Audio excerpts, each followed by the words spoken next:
அடுத்ததாக சத்யராஜ் அவர்கள் எலெக்ஷனுக்கு முன்னால் மேடையில் பேசின சில பேச்சுக்களை அவங்க என்கிட்ட கேட்டிருக்காங்க. இப்படியெல்லாம் சொல்லியிருந்தார், அதுக்கு உங்களுடைய கருத்து என்ன அப்படின்னு கேட்டிருக்காங்க.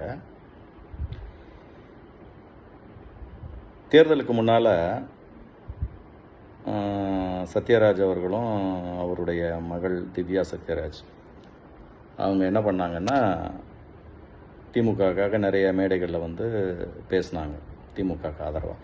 திமுகவுக்கு ஆதரவாக அவங்க சாதனைகளை சொல்லி பேசினாங்கன்னு சொல்கிறத விட விஜயை வசைப்பாடினாங்க அப்படின்னு சொல்லலாம். விஜயை அதிகமாக வசைப்பாடுறவர்கள் தான் குறியாக இருந்தாங்க. எல்லாம் நீங்களும் பார்த்துருப்பீங்க. அதில் ஒரு மேடையில் ஐயா சத்யராஜ் என்ன சொன்னார்னு கேட்டிங்கன்னா,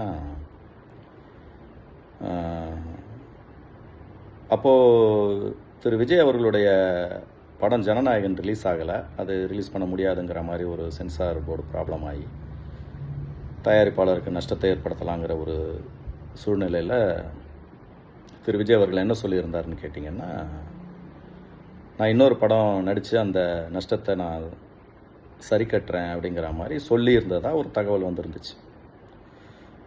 அந்த தகவலை கேட்டவுடனே அதுக்கப்புறம் தான் சத்யராஜ் அந்த மேடையில் பேசுகிறாரு.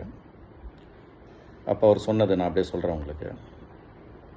விஜய், நீங்கள் அடுத்த படம் நடிங்க, உங்கள் படத்தை பார்க்குறதுக்கு நாங்கள் தயாராக்குறோம்.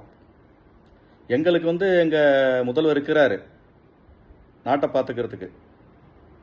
எதை இக்குறாரு, அதாவது அவர் கோயம்புத்தூர்காரர், இருக்கிறாருன்றதை இக்குறாருன்னு தான் சொல்லுவார் அவர். அதை நம்ம புரிஞ்சுக்கணும். இக்குறாருன்னா இருக்கிறாருன்னு அர்த்தமா. நாங்கள் எங்கள் முதல்வர் இருக்கிறார் எங்களுக்கு தமிழ்நாட்டை பார்த்துக்கிறதுக்கு, நீங்கள் நடிக்கிற வேலையை பாருங்கள் அப்படின்னு சொல்லி ஒரு மேடையில் பேசினார். அப்போ அவர் தலையில் ஒரு விக் ஒன்று வச்சுருந்தார். ஒரு எந்த படத்துக்காக போட்டதா இல்லை ஒரு ஷூட்டிங் முடிச்சுட்டு அப்படியே மேடைக்கு பேச வந்தாரான்றதெல்லாம் தெரியல. ஒரு விக் ஒன்று வச்சுருந்தார். அதுக்கப்புறம் அவருடைய ஒரிஜினல் தோரணையில் தலையில் விக்கெல்லாம் இல்லாமல் குளத்தூரில் அழுன்னு அழுதார். இந்த மாதிரி ஆயிடுச்சே, இப்படி போயிடுச்சு அப்படின்னு சொல்லி அழுதார்.